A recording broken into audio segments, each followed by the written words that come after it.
Ha publicado más de 200 artículos de investigación en revistas científicas nacionales y del extranjero. Ha dirigido más de 100 tesis de grado y posgrado. Su teoría biopsicosociocultural sobre las relaciones humanas es una guía de investigaciones sobre parejas, familias y sus estudios sobre conducta anticonceptiva, salud, VIH son base para programas de intervención de este tipo de problemática. El doctor Díaz Lobin recibió el Premio Universidad Nacional en el área de Ciencias Sociales, el Premio Nacional de Investigación de la Academia Mexicana de Ciencias y el Premio Eberto Castillo de la Ciudad de México por su obra científica. Pertenece al Sistema Nacional de Investigadores en el nivel 2, lo cual es de verdad una hazaña. Es muy difícil accesar a estos niveles altos del sistema nacional. Ha recibido diversos premios en universidades latinoamericanas y el premio al exalumno distinguido en la Universidad de Texas. Como ven, estamos ante una personalidad importante que ha viajado por todo el mundo exponiendo sus teorías. Paso la voz al doctor Díaz Lobin para que nos haga favor de exponer su teoría tan importante sobre todos estos puntos que acabamos de reseñar. Muchas gracias, Rolando. Te cedo el micrófono. Muchas gracias, Luz de Lourdes. Quiero iniciar por pues agradecer y felicitar a CENEIP y a FIAP por este maravilloso trabajo que han realizado al echar a andar este webinar. Es realmente en estos tiempos una verdadera muestra de resiliencia. Vamos a platicar un poquito el día de hoy sobre básicamente un cambio de paradigmas dentro de la psicología. Como todos ustedes saben, la psicología inicia desde una perspectiva en la cual la parte más importante a trabajar tenía que ver con la psicopatología, un modelo curativo que a través del tiempo fue la punta de lanza para cambiar no solamente la visión de la salud dentro de la psicología, sino en otras áreas de la salud como la medicina.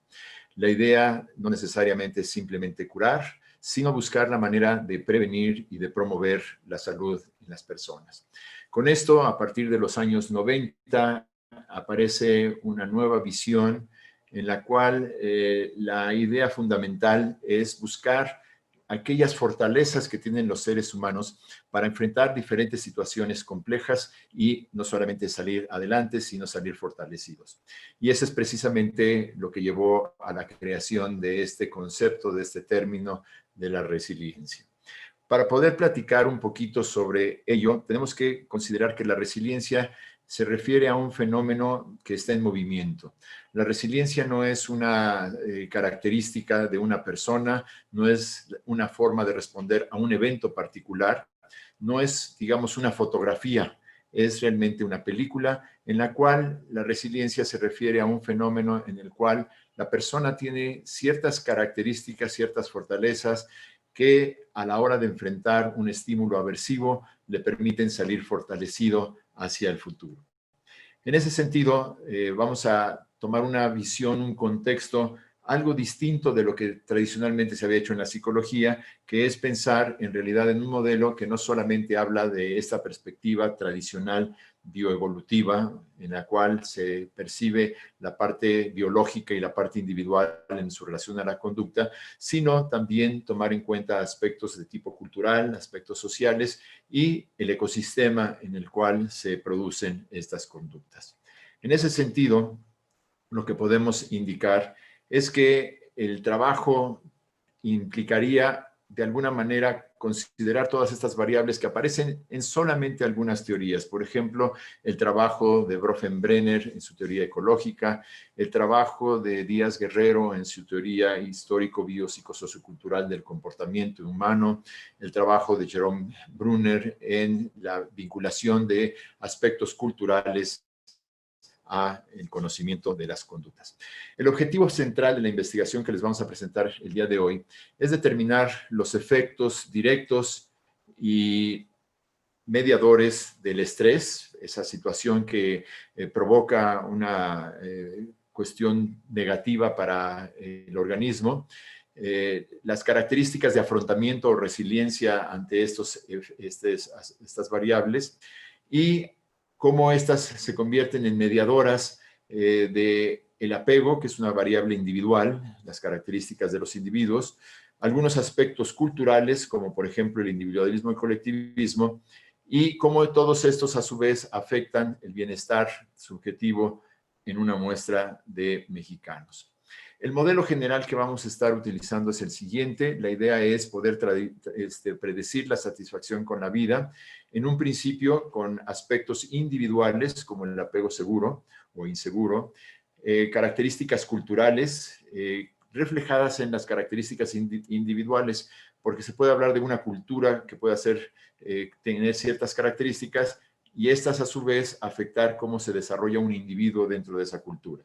Entonces vamos a tener una forma indirecta de medir la cultura a través de cómo las personas, los individuos van recogiendo estas máximas, estas premisas, estas reglas de cómo es el comportamiento más adecuado dentro del grupo cultural. La presentación de un estrés, que también tiene que ser cultural para diferentes grupos. Hay diferentes tipos de estrés. Por ejemplo, para una cultura más individualista es muy estresante el salir mal en una tarea. Para una cultura más colectivista es muy estresante tener una relación que no es armoniosa. Después, las características del afrontamiento de las personas, su forma de resiliencia y finalmente la satisfacción. Para poder hacer esto, pues tendremos que ir primero desglosando algunas de las variables. Para ello, esta variable que, de acuerdo a lo que les digo, es novedosa dentro de la psicología, tendríamos que definir a la cultura, algo que normalmente aparece en la antropología. Y en la antropología, lo que se nos indica es que la cultura se refiere a toda una serie de diferentes aspectos que incluyen pues, los alimentos, la música, las normas, los edificios, la vestimenta, etc. Una de las cosas que debemos de saber de la antropología es que su principal interés es poder describir los cómo y los cuándo del comportamiento humano. Entonces, déjenme darles un pequeño ejemplo de cómo trabajaría la antropología. Un antropólogo les diría cómo, dónde y cuándo sucede algo. Entonces, pensemos que vamos a visitar, como antropólogos, a una ceremonia del té que se lleva a cabo en Japón, y lo que podemos ver y describimos después en nuestros escritos es que una joven se acerca a una taza, le da una vuelta de media vuelta para un lado y 3/4 para el otro, y pregunta, ¿entendieron? Y pues los psicólogos pensamos que a lo mejor es interesante lo que nos acaban de describir, pero no falta el que levante la mano y dice, ¿pero por qué hacen eso? Y el antropólogo se desespera y nos vuelve a explicar todo lo que pasó, porque está interesado en el cómo, cuándo y dónde, no en el por qué. Entonces, esta mirada descriptiva, pues es muy interesante, pero no habla del proceso que lleva a la persona a realizar esa conducta. Y entonces tendríamos que, de alguna manera, desarrollar una nueva forma de describir a la cultura desde una perspectiva psicológica. Y básicamente lo que nos diría la psicología transcultural es que la cultura son aquellos comportamientos que realizó un individuo o un grupo en un momento específico de la historia, en un ecosistema particular, y sobrevivió. Y después de sobrevivir, llega a la conclusión de la asociación de esta conducta me llevó a la sobrevivencia, y una vez que esto sucede, desarrolla una serie de normas, de creencias, de actitudes, de valores, de hábitos, que transfiere a las siguientes generaciones y a sus cohortes a través de procesos de socialización y endoculturación. Entonces, esto sería para nosotros ahora cultura. Por lo tanto, una de las cosas que tendríamos que describir de alguna manera, pues serían esas normas, esas creencias, esos valores que son apropiados para cada grupo cultural. Podríamos decir entonces que debemos de considerarla la cultura porque esta nos permite tener un mejor entendimiento de cómo cada ser humano se puede adaptar a un medio físico, a un ecosistema particular.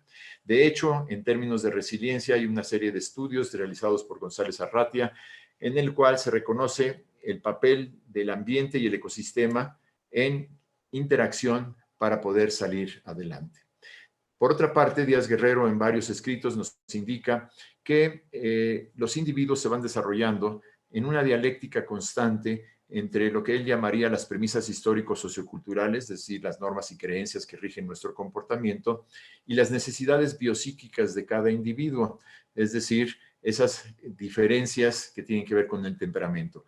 En este sentido, el vínculo de estas dos variables es lo que produciría la característica de personalidad de los individuos. Entonces nos podríamos decir que la cultura determina el concepto de resiliencia, o sea, qué es lo que la gente tiene que hacer para poder salir adelante dentro de un ecosistema particular, pues va a estar dado precisamente por estos aspectos culturales que se transmiten de una generación a otra. Uno de estos aspectos culturales, primero tratado por Hofstede y posteriormente por Triandis, se refiere al individualismo y colectivismo. Y esto tiene que ver básicamente con que en algunos grupos lo más importante es que el individuo pueda resolver sus necesidades, pueda seguir sus propios lineamientos, tener sus propias actitudes y creencias, y eso es lo más importante, que el individuo se desarrolle. Mientras que en otros grupos es más importante la parte colectivista, es decir, es más importante el bienestar del grupo en su generalidad, no solamente para uno en particular. Y en ese sentido, lo que encontraríamos es que al ser más importante el grupo, el bienestar pues va a tener que ver con ese bienestar de este grupo. Algunos años después del trabajo de Triandis, llegó a la conclusión de que efectivamente había culturas individualistas y colectivistas, pero había una problemática en tratar de describir a estos grupos, porque podríamos decir que los chinos son colectivistas y los mexicanos también son colectivistas, pero son dos tipos de colectivismo diferentes. Podríamos decir, por ejemplo, que los argentinos son individualistas y los alemanes son individualistas, pero son dos tipos de individualismo distinto. Y entonces lo que propone Triandis es que se debe de considerar no solamente individualismo y colectivismo, sino cruzarlo por una cuestión que vamos a llamar vertical o horizontal. De esta manera, también podemos ver que hay un vínculo entre lo que es el individualismo y colectivismo, medido en este caso no a nivel cultural, sino individual, con lo que es el bienestar subjetivo, y esto es descrito en varios de los estudios que nos presenta Wiener, que es uno de los principales promotores del área del bienestar. En términos individuales, una teoría que recoge de manera muy elegante este proceso de desarrollo es la teoría de apego que desarrolla Bowlby junto con Ainsworth en los años 50 hacia los 60. Y una de las cosas que propone Bowlby es que, dado que los seres humanos somos organismos realmente vulnerables en términos generales, no podríamos sobrevivir sin la presencia de otros, se tiene que desarrollar algún tipo de sistema para el cuidado, por ejemplo, principalmente de los infantes. La pregunta que yo les podría hacer es, ¿qué es lo que puede hacer un bebé cuando nace? Pues básicamente podríamos decir que si no hay quien lo cuide, pues lo que sucedería es que moriría. Entonces necesita un cuidado constante.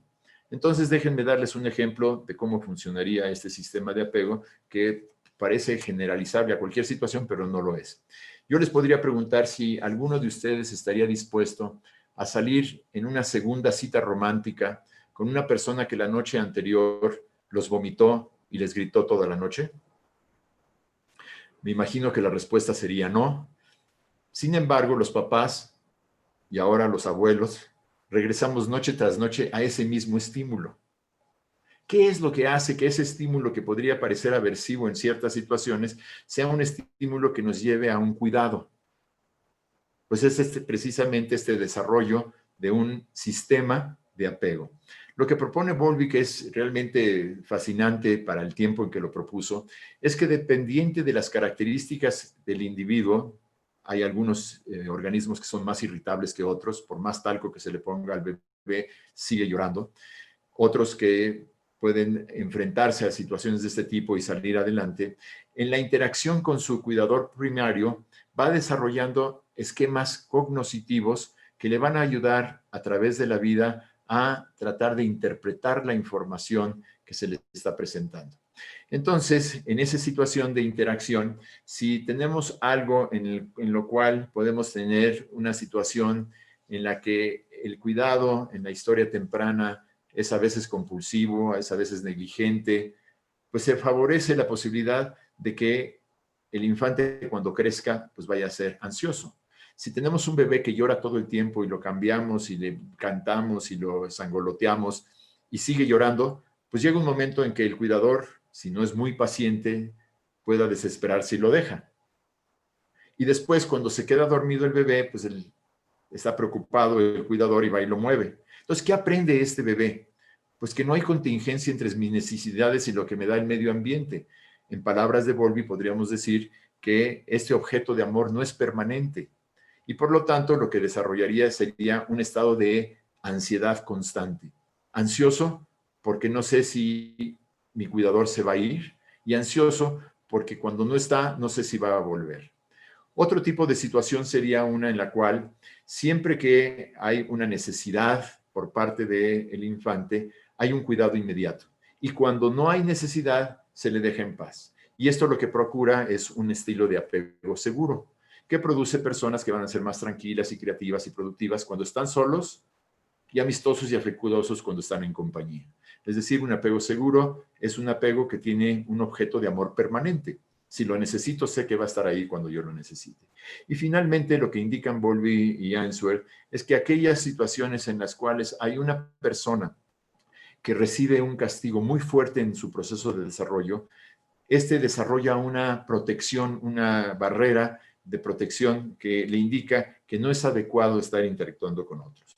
Ahora bien, algo interesante que debemos de considerar desde la psicología social, una psicología social experimental, conductual, en los años 50, 60 y 70, pues es que una teoría como la teoría de Bowlby, que viene de la área psicodinámica, pues no aparecería dentro de la psicología social.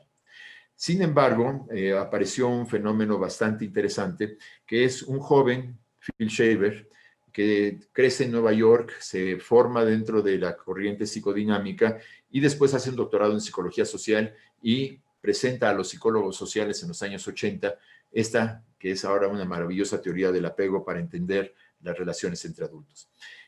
Una de las cosas que me parece fundamentales mencionar es la posibilidad de que este cuidador provee de algo que vamos a llamar un techo seguro, que es el espacio desde el cual nosotros podemos crecer con este apego seguro.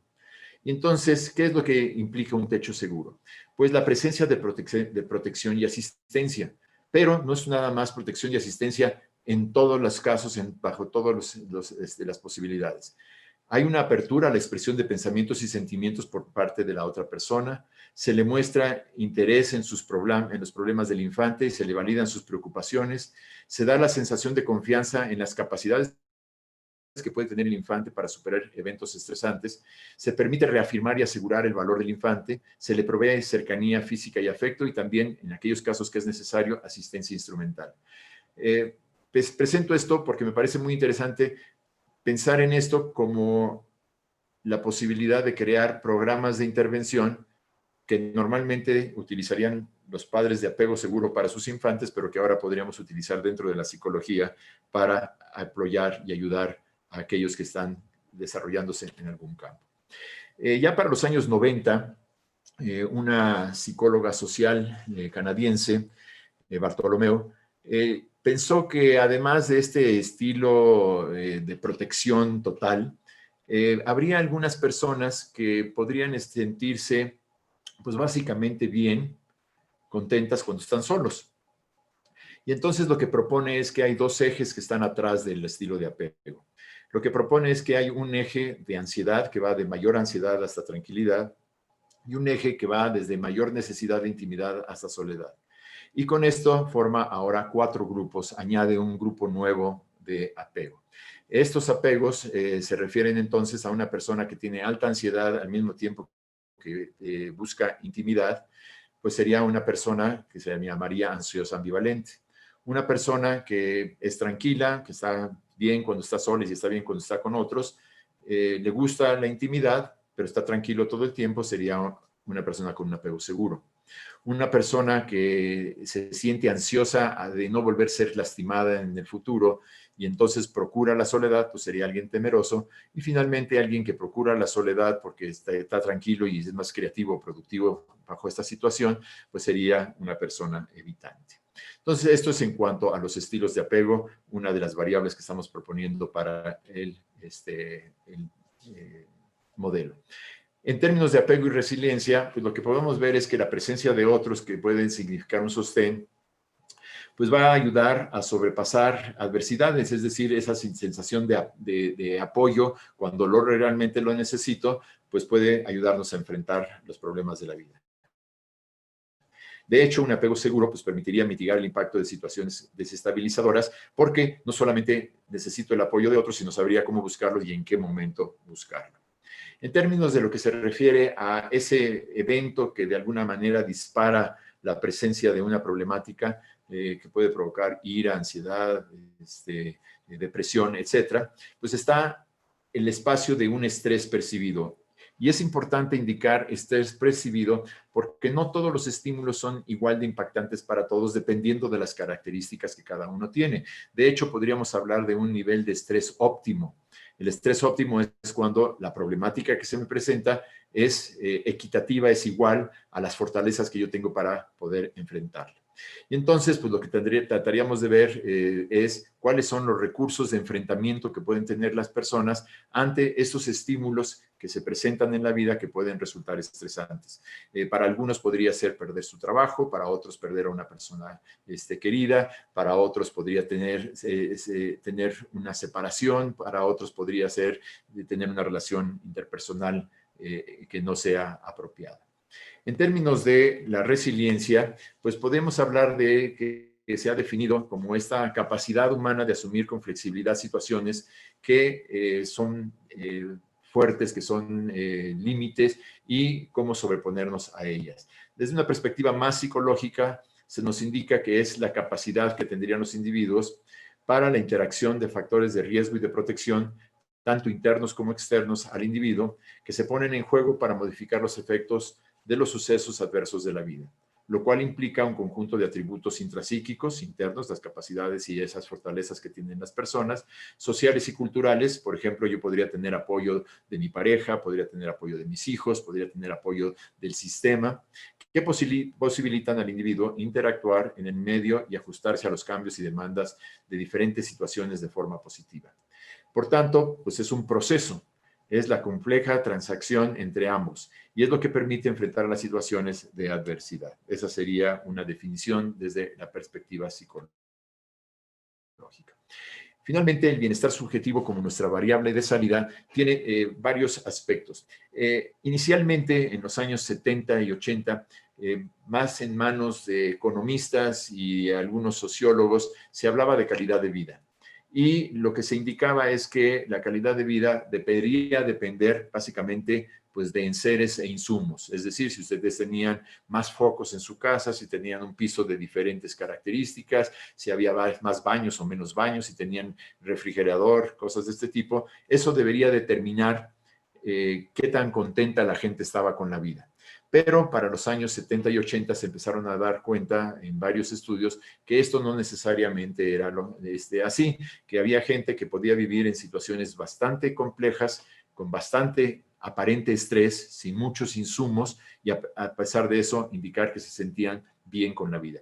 De hecho, hay un estudio realizado por Díaz Guerrero y sus colegas en los años 70, en los cuales habían hecho un estudio en Monterrey, en unas zonas de bajos recursos, y lo que habían encontrado es que la gente indicaba que estaba bastante satisfecha con la vida, había ese bienestar subjetivo, estábamos contentos, nos sentíamos bien con la vida. Por alguna de las varias acciones de Echeverría en esos años, la economía se cayó. Y entonces dijeron, qué interesante, vamos a regresar a esa misma comunidad a ver cómo se sienten ahora. Y regresaron a la comunidad y encontraron que estaban igual de contentos que antes. No había cambiado su sensación de felicidad, su sensación de estar bien con la vida.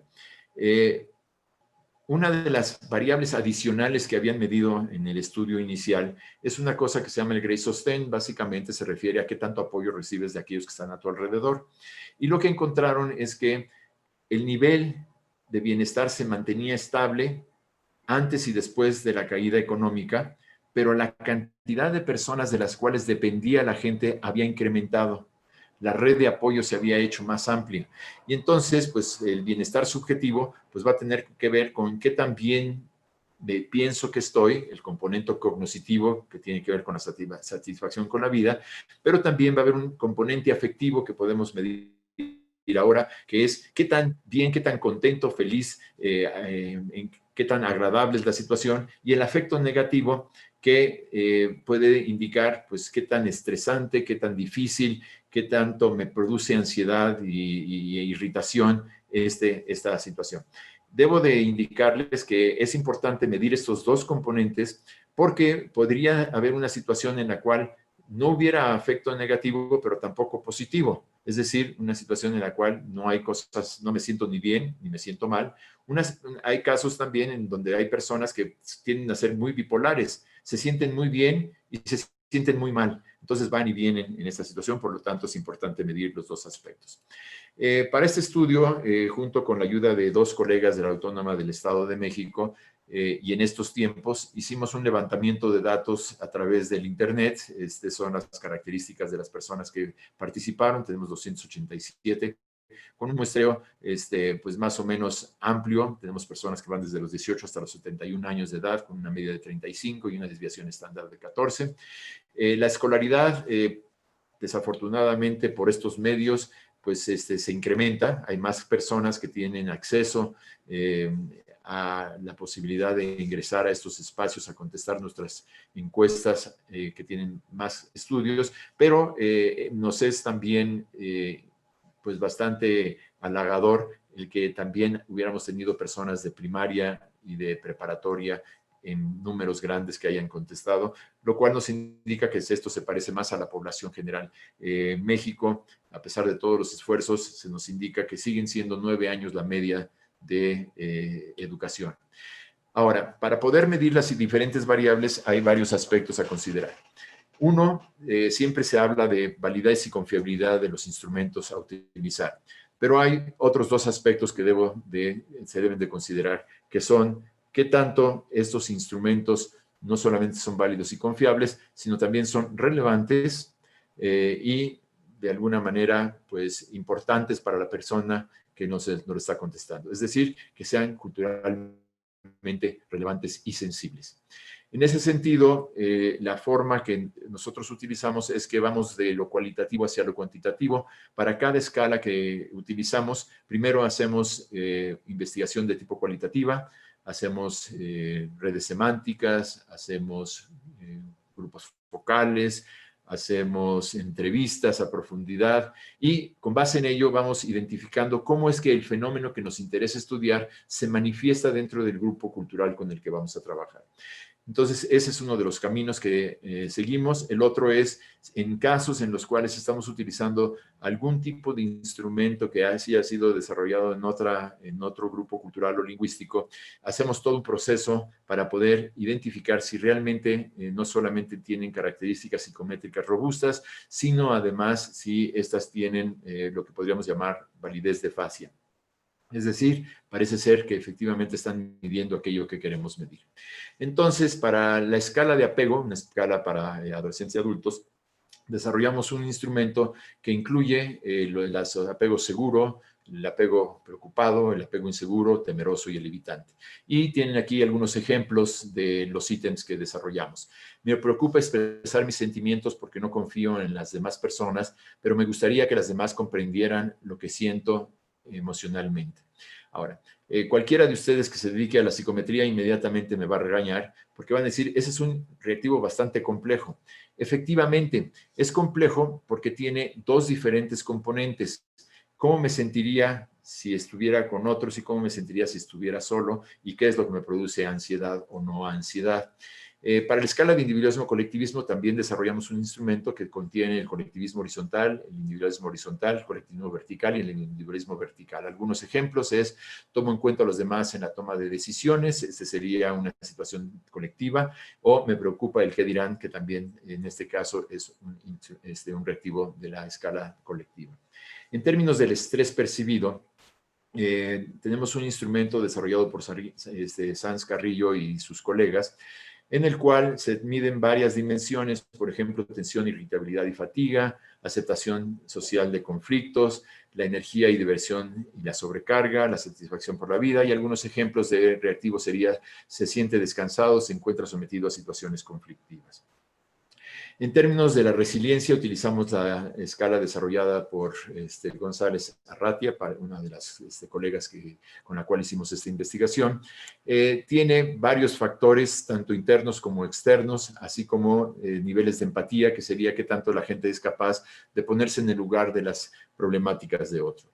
Algunos ejemplos: yo soy feliz cuando hago algo bueno para los demás. Yo confío en mí mismo. De la escala de satisfacción con la vida, el trabajo que originalmente había hecho Diener es una escala pequeña, unidimensional, que se ha utilizado básicamente alrededor del mundo. En muchos sentidos, mi vida está próxima a mi ideal, y si pudiera revivir mi vida, no cambiaría nada. Son ejemplos de estos reactivos.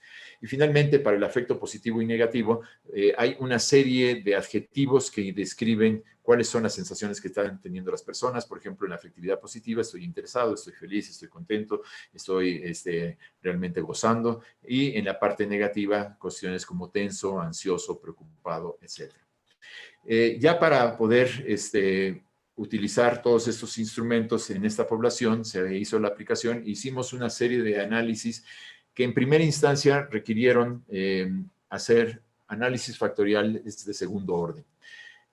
Teníamos todas nuestras escalas, por ejemplo, en el campo de apego, y si hubiéramos incluido todas las escalas, lo que hubiéramos tenido es un problema de multicolinearidad, porque hay ciertas correlaciones altas entre ellas.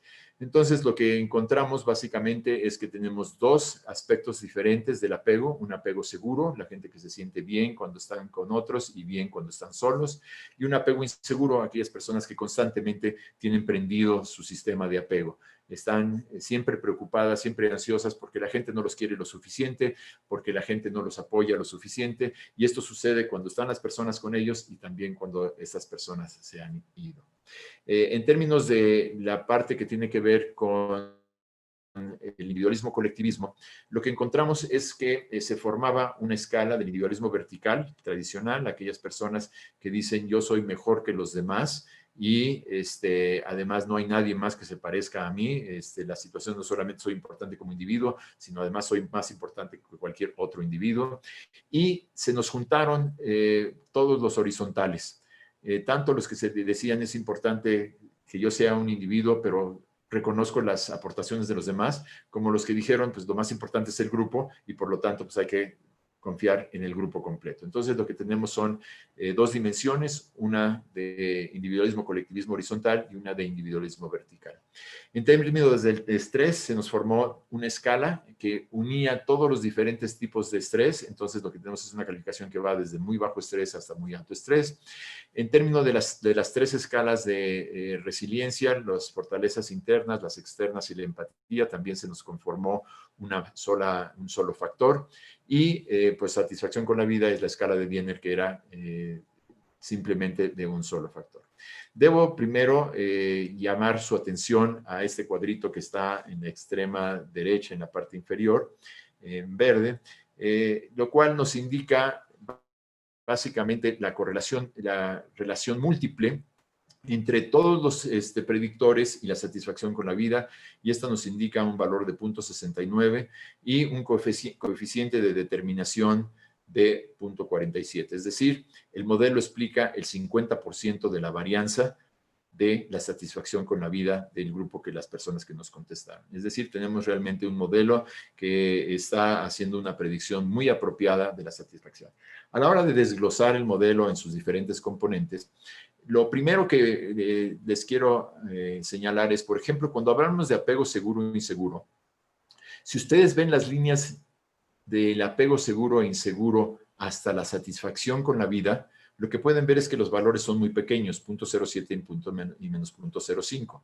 Esto quiere decir que el apego aparentemente no tiene ningún efecto sobre la satisfacción de con la vida, una vez que ya introdujimos dentro de nuestro modelo de trayectoria el estrés y la resiliencia. Es decir, el apego seguro y el inseguro, como ustedes pueden ver, afectan al estrés, afectan la resiliencia. pero una vez que pasan a través del estrés y la resiliencia, ya no afectan la satisfacción con la vida. Es decir, son buenos predictores de estrés y resiliencia. Si ustedes pueden ver, el apego seguro tiene un efecto importante sobre que la gente sienta que tiene las capacidades necesarias para salir adelante. Ese es el valor de la beta de 0.32. Y el apego inseguro, pues nos hace muy susceptibles al estrés, una beta de 0.54. Es decir, cuando soy inseguro, cualquier tipo de estímulo aversivo inmediatamente me dispara. Y pueden ver que entre mayor sea la percepción del estrés, menor es la resiliencia, esa beta de menos 0.40. Aquellas personas que tienen un apego seguro, se les disminuye la sensación de estrés cuando se les presenta cualquier estímulo. En una manera semejante, lo que podemos ver es que el individualismo y colectivismo no tienen un efecto directo hacia lo que sería las diferentes formas de satisfacción con la vida. Sin embargo, lo que sí podemos ver es que el colectivismo vertical, aquellas personas que viven en una situación autoritaria, aquellas personas que viven en una situación en donde lo importante es que el grupo permanezca junto, pero hay alguien que está dando las órdenes sobre los demás, que puede ser en algunos casos no solamente autoritario, sino hasta violento. Eso, de entrada, sin pensar en el estrés y la resiliencia, de entrada disminuye la satisfacción con la vida. Es decir, estos espacios tradicionales, conservadores, en los cuales la gente vive en una situación en donde no puede expresarse, no hay libertades, etcétera, disminuye la satisfacción inmediatamente con la vida. Los otros aspectos tienen que ver más bien con pasar a través del estrés y la resiliencia. Lo que podemos ver en esta situación es que aquellos que sienten que hay un apoyo general, los individualistas y los colectivistas horizontales, los que sienten que hay un espacio en donde todos dependemos de todos y todos nos podemos ayudar, perciben menos estrés. Es decir, el apoyo disminuye el estrés. Aumenta la resiliencia, podemos ver la beta de 0.40. Los otros dos aspectos, el individualismo vertical y el colectivismo vertical, no pasan a través de estos aspectos, sino van directamente a la sensación de satisfacción. Ahora, esta es la parte cognoscitiva del bienestar subjetivo, aquello que tiene que ver con la satisfacción que sentimos con la vida en general. Cuando nos acercamos a los aspectos afectivos, tenemos un patrón distinto. Ya habíamos explicado la relación entre el apego, el colectivismo, el individualismo, el estrés y la resiliencia. Aquí lo que es interesante es ahora ver los efectos que tiene sobre el afecto positivo, las líneas directas desde el apego y desde el individualismo, colectivismo, hacia el afecto positivo. Y lo que podemos ver es que ahora sí, el apego seguro tiene un efecto directo sobre el sentirnos a gusto, el sentirnos contentos. Aquellas personas que se sienten bien cuando están solos y se sienten bien cuando están acompañados, se sienten más a gusto todo el tiempo. Hay un afecto positivo, tenemos esa beta de 0.27. Sin embargo, el apego inseguro no tiene un efecto sobre el afecto positivo. Es una beta pequeña de menos 0.07. Es decir, que el apego inseguro sí pasa a través del estrés, mayores sensaciones de este estímulo negativo. La resiliencia, estas capacidades que tenemos para poder enfrentar las diferentes situaciones para determinar el afecto positivo. En términos de lo que es el individualismo y colectivismo, lo que podemos ver es que el valor del colectivismo vertical, que antes tenía un efecto negativo sobre el bienestar subjetivo cognoscitivo, desaparece como efecto significativo, y el que aparece es el individualismo vertical. Aquellas personas que sienten que son muy buenas y que no les importa lo que los demás piensen, se sienten bien. No tienen contacto con el mundo, no hacen mucho caso a lo que está sucediendo afuera de ellos, y entonces pues no toman realmente la información que está presente ante ellos y directamente se sienten bien, que podríamos decir pues es hasta un bienestar medio patológico. O sea, me siento bien a pesar de que pues no estoy poniendo atención a nada de lo que sucede alrededor del mundo. En términos de lo que es el afecto negativo, podemos ver ahora un cambio distinto. Vuelvo a llamar la atención al cuadrito verde que está en la parte inferior, en la cual podemos ver otra vez altos niveles de predicción, y ahora una R cuadrada, un coeficiente de determinación de 0.54. ¿Recuerdan ustedes que en el modelo anterior, el que tenía el afecto positivo, los muestro aquí otra vez, el apego seguro tenía un efecto directo sobre el afecto positivo? Cuando hablamos del afecto negativo, el apego seguro no es un protector necesariamente de tener sensaciones de afecto negativo. O sea, el apego seguro nos ayuda a sentirnos bien, pero no es ni bueno ni malo para que nos sintamos tensos o ansiosos o preocupados. Sin embargo, ahora sí, el apego inseguro va directamente al afecto negativo. Es decir, aquellas personas que constantemente están ansiosas, pues sienten que tienen que hacer algo y no tienen las competencias para hacerlo. Y por lo tanto, pues se sienten tensos y negativos. Y finalmente, en términos del colectivismo vertical, aquí esta situación que hemos descrito como una situación autoritaria, en donde todo el grupo es lo importante, pero hay una persona que se impone sobre todos los demás, aparece afecto negativo. Es decir, la gente se siente tensa, ansiosa, porque no sabe para dónde moverse. Ahora, en este sentido, antes de avanzar, quisiera regresar a una lámina que teníamos anteriormente, que me parece importante, porque esto nos ayuda a entender mucho de lo que está sucediendo, que es este techo seguro. Recuerdan ustedes que el techo seguro, pues es ese espacio en donde las personas, a través de su vida, van teniendo una guía que les va asegurando que puedan ir desarrollando las competencias necesarias para poder tener una vida constructiva, una vida en la cual piensen que están bien, tengan sensaciones positivas y se les cuide de la presencia de situaciones negativas, de tensiones, de ansiedades. Entonces, esto pues, nos lleva a una de las trayectorias que debemos de seguir. Tenemos que crear programas tempranos. Podríamos hablar de escuela para padres, escuela para medios de comunicación, escuela para maestros, en la cual una parte importante de la forma de capacitar a las siguientes generaciones es utilizando estas técnicas. Técnicas en donde efectivamente damos protección y asistencia cuando es requerida. Si yo quiero que mi hijo me dijo en algún momento de su vida que quería ser paracaidista, pues no lo tomo cuando tiene 3 años y lo aviento desde la azotea de mi casa para ver si sobrevive. Lo llevo al primer escalón, le pongo un colchoncito abajo y le doy un empujoncito para que aprenda a resolver esas primeras situaciones. Hay que haber apertura a la expresión de pensamientos y sentimientos de la gente, o sea que tienen que tener la posibilidad de ir desarrollándose dentro de este espacio. Hay que mostrar interés en esos problemas. No decir, pues, arréglatelas o no es importante. Hay que dar esta posibilidad de que damos la sensación de que realmente la persona tiene las capacidades para superar eventos estresantes. Hay que reafirmar y asegurar el valor de las personas, hay que proveer cercanía física y afecto y hay que dar asistencia instrumental. Si nosotros hacemos esto en la parte educativa, pues vamos a desarrollar personas que a lo largo de su vida van a poder tener esta capacidad de resiliencia. Y en términos ya de aquellas personas que se enfrentan a un momento de dificultad en sus vidas, un estrés que es difícil de manejar, pues entonces tenemos que utilizar un modelo similar, pero ahora con una mirada más terapéutica, más de ayuda hacia que las personas puedan salir adelante.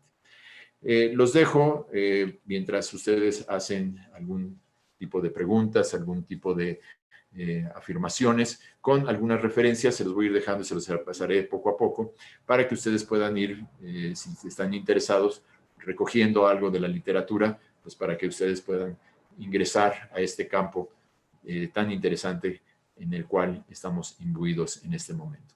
Muchísimas gracias por su atención. Pues mil gracias, Rolando. Realmente es un agasajo escucharte y sobre todo saber que hay investigadores nacionales que están haciendo este tipo de investigaciones en beneficio de la colectividad. Creo que nos va a servir muchísimo.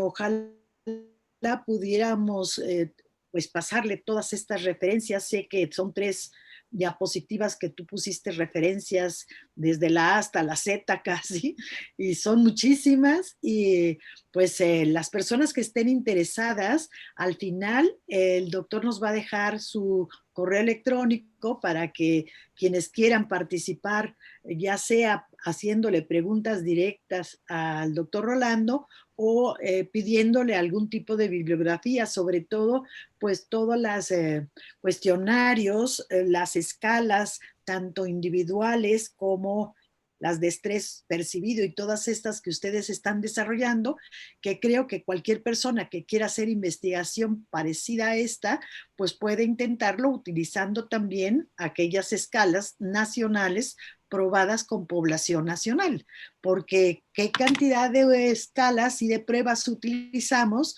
que son viejas o que fueron probadas en población de otros países y que no nos van a servir para gran cosa. Vean la cantidad de referencias que tiene el doctor Diaz-Loving y que, por supuesto, son sumamente útiles. Voy a checar porque casi todo lo que estuve viendo en preguntas y respuestas son felicitaciones, Rolando. Dice, gracias por compartir sus conocimientos, han sido jornadas sumamente agradables, muchas gracias por su tiempo, felicitando a los organizadores.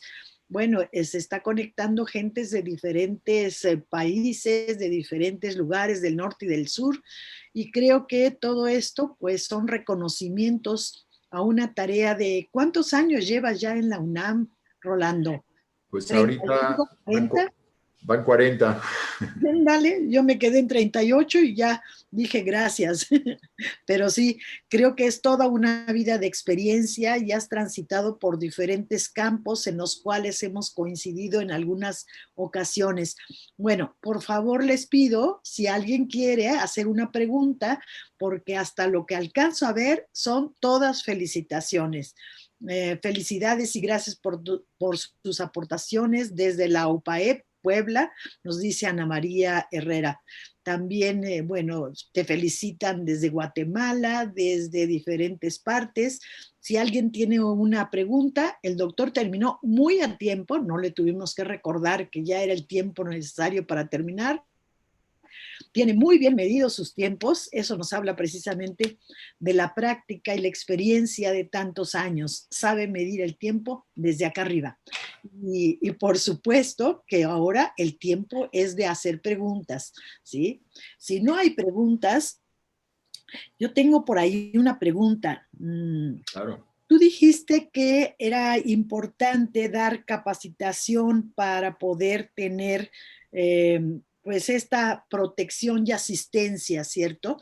Muchas veces los padres, y sobre todo en la época actual donde papá y mamá trabajan, están encargados con una persona que si bien quizá tenga la primaria, estamos hablando de un cuidador que no necesariamente tiene las cualidades o las características para poder dar al niño protección y asistencia.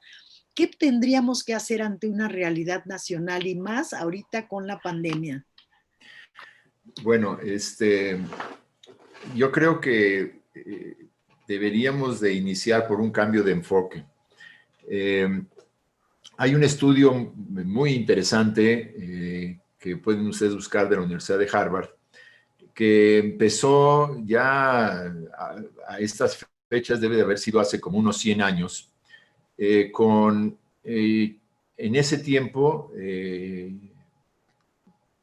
varones, infantes de la zona de Boston, y lo siguieron durante ahora ya un poco más de 100 años, estas épocas. Hace como 20 años se les ocurrió que también había que incluir a mujeres en este proceso, y los han seguido preguntándoles cuáles son las aspiraciones que tienen de la vida, qué tipo de cosas creen que son importantes, cuáles sus expectativas, y al mismo tiempo han ido midiendo aspectos de bienestar físico y de bienestar mental, salud física y mental.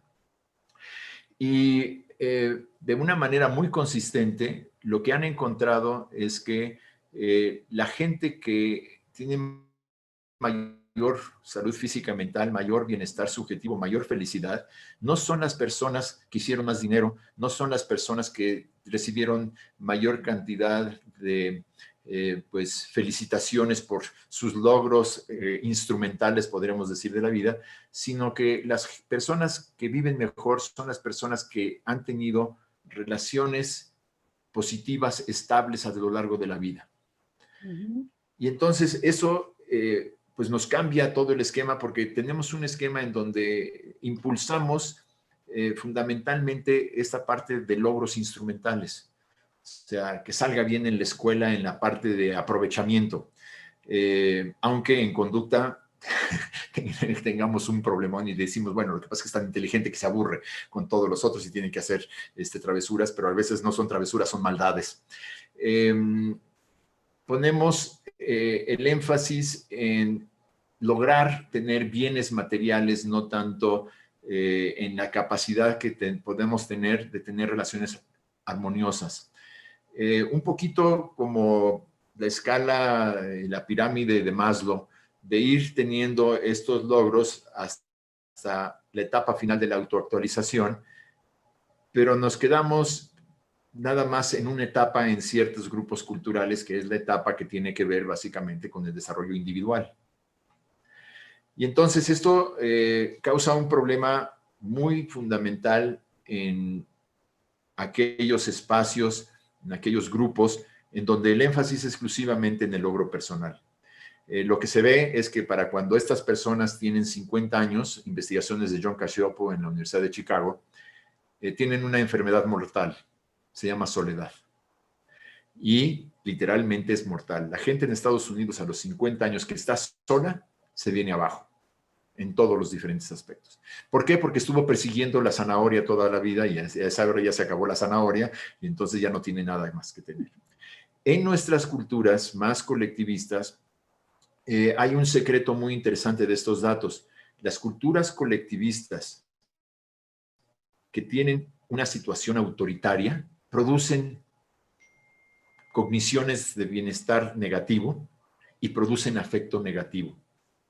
Y entonces, pues estas familias en donde efectivamente estamos viendo porque la familia esté unida y lo más importante es que esté unida bajo un solo mando, no son constructivas. Entonces, ¿qué tenemos que hacer? Tenemos que crear, incluso en la situación en donde los afectos son los más importantes y las relaciones son los más importantes, una situación de la posibilidad del desarrollo individual.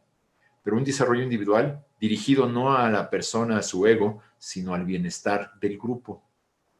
Un poquito como diría Adler, una persona madura, que no se convirtió del complejo de inferioridad al complejo de superioridad, sino que pasó a través de un proceso en el cual aprendió a ayudar a los demás.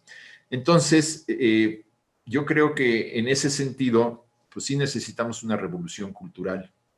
Una revolución en donde efectivamente en los últimos años yo creo que algunos grupos en la CEP han oído que hay algunos de nosotros que hemos estado dando y duro que que tiene que haber un cambio. Se habla ya de la importancia del desarrollo de los valores y la importancia que tiene las relaciones interpersonales y el desarrollo de capacidades para interactuar. Pero hasta donde yo veo no hay ningún programa en el cual los niños de kinder aprendan a negociar. ¿Sí? Y eso no se aprende en un libro, se aprende en la interacción con un guía, en la práctica, efectivamente. Entonces, lo que necesitaríamos es una situación en donde se presenta un conflicto, un problema, y se les pone con una guía a tratar de resolver, a crear esas competencias y esas capacidades que son precisamente las capacidades de la resiliencia, de enfrentar estímulos negativos en el futuro de una manera constructiva. Entonces, yo creo que esto es simplemente el cambio de eje, haría que dentro de las familias podamos indicar que incluso si nosotros no estamos presentes, la persona que está presente enfatice cierto tipo de aspectos. De hecho, las personas que nos cuidan, yo por cuestiones de la vida, yo perdí a mi mamá muy pequeño, y quien me cuidó era una mujer maravillosa, Maximina Saucedo. Y esa mujer maravillosa que trabajaba con mi mamá fue la que me cuidó y me desarrolló en esos años. Ella no tenía primaria, pero ella fue, yo pensaría, el impacto más importante en mi vida en años de impronta, en años formativos. Excelente. Entonces, debemos de reconocer eso y darle esa guía para que esas personas que van a estar en contacto con los niños cambien el chip y digan, no, pues ahora lo que nos interesa es que desarrollen ciertas competencias de poder empatizar, de poder aprender a dar con gusto y a crecer. Entonces yo creo que si hacemos eso, eso podría ayudarnos. Esa parte que les mencionaba del techo seguro, pues enfatizar esos aspectos y cómo es que podemos desarrollar conductas que vayan en ese sentido. Perfecto, Rolly. Hay una pregunta que nos hace Marta Esperanza del León y dice, en personas adultas, ¿cómo trabajar el apego inseguro o ansioso ambivalente y poder desarrollar un apego seguro en las relaciones? Bien, pues es una pregunta no solamente interesante, sino profunda y problemática. Porque Bowlby decía que creamos esquemas cognitivos. Y estos esquemas nos van guiando a través de la vida. Entonces, una de las cosas que habría que considerar es que parte del proceso para trabajar con una persona adulta que tiene un apego inseguro es cambiar el esquema cognitivo. No solamente es darle nuevas herramientas, es borrar algunas cuestiones antiguas no favorables. Lo cual es complejo porque vivimos en espacios más o menos acotados. Si yo, por ejemplo, tengo a un compañero que pienso que es simpático, en mi primera impresión llegué a esa conclusión, es simpático, pues el día que llega con mala cara, le digo, ¿qué te pasó? Tú no eres así. Y entonces pues hace una mueca, una sonrisa y le digo, ahí estás, ese eres tú. Y entonces la realidad es que encajonamos a la gente en ciertos espacios y esos espacios pueden ser tóxicos. Entonces yo creo que en ese sentido, pues lo que habría que trabajar es efectivamente con los individuos, pero tener también esta visión sistémica hasta donde sea posible. O sea, vive dentro de un sistema, dentro de una familia, y entonces no habría que trabajar exclusivamente con la persona que tiene el apego inseguro, habría que trabajar con aquel medio que de alguna manera está encajonando a la gente a seguir pensando de una misma manera. La forma ideal, compleja, es consíganle a un compañero, a un familiar de apego muy seguro que lo acompañe a todas partes. El problema es que si después de 10 años finalmente el de apego seguro se cansa y un día no le hace caso, el de apego inseguro dice, se vino todo abajo. Entonces, para eso no solamente hay que darle seguridad, sino también hay que quitarle la inseguridad. Exacto, claro. Hay más preguntas, Rolín, pero desafortunadamente, bueno, nos quedan 2 minutos. ¿Qué tal que puedes dar una respuesta a la siguiente pregunta? Dice, ¿la resiliencia es una constante? Está haciendo una pregunta. Es decir, ¿puede ser posible que haya caídas o momentos difíciles para aquellas personas que se consideran resilientes? Sí, bueno, la resiliencia como tal es un proceso. Requiere una persona que se enfrenta a un estímulo aversivo y después sale adelante. Lo cual nosotros les mostramos una fotografía, que hiciéramos un estudio longitudinal, porque lo ideal sería que nosotros pudiéramos tomar a la gente con todas sus características, estar ahí presentes cuando tienen un momento estresante y ver cómo salen adelante en el futuro para realmente mostrarles la película como debe de ser. Sin embargo, lo que sí podemos indicar es que, por ejemplo, las personas que tienen un apego seguro, esas son personas que tienen esa característica. Y lo que podemos ver es que cuando tienen el apego seguro, la situación del estrés es minimizada y las características de un enfrentamiento positivo son incrementadas. Entonces, lo que podríamos hacer es tratar de, a través de esta teoría, es una teoría maravillosa, yo los invito, tiene varios volúmenes Bowlby sobre el apego, los invito a leerlos, realmente es fascinante.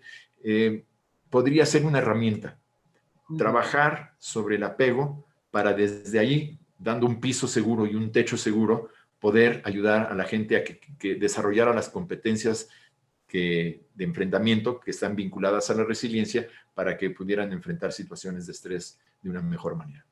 Perfecto. Hay varias personas que nos han pedido que vuelvas a poner las diapositivas con las referencias bibliográficas. yo creo que podríamos cerrar con esto, y yo quiero agradecerte enormemente pues toda esta sapiencia en el manejo de la teoría que estás mostrándonos y que es de verdad una oportunidad para aprender contigo muchas cosas. Muchas gracias, Rolando. Al Con esto contrario, estamos cerrando, les vamos a dejar el ratito que queda con las 3 diapositivas, a lo mejor una o dos las vamos pasando, mientras que se organizan para la siguiente mesa. Yo aquí me quedo porque como me voy a quedar a la siguiente, no me voy a salir, pero aquí se las vamos poniendo. Muchas gracias, Rolando. al contrario, muchas gracias, Luz de Lourdes. Es bueno volver a compartir contigo el trabajo que se hace en el campo. Claro que sí, por ahí nos estamos comunicando porque tenemos varias cosas que pueden servir también para tus investigaciones. Gracias, Muchísimas Rolando. gracias.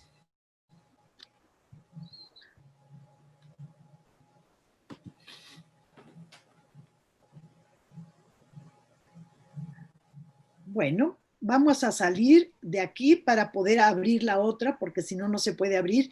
Mil gracias nuevamente, Rolando. Aquí están las referencias. Ojalá que hayan podido tomar algunas que les interesaran, pero si no, pues si alguien nos pregunta, pueden escribirle a Rolando por alguna de las referencias que presentó. Su correo es R Díaz L Díaz Loving, arroba mira, pues UNAM. ahí está, .mx. UNAM.mx. Bueno, pues mil gracias, Rolly, nuevamente. Nos vemos después. Hasta luego, que les vaya muy bien. Un saludo a todos.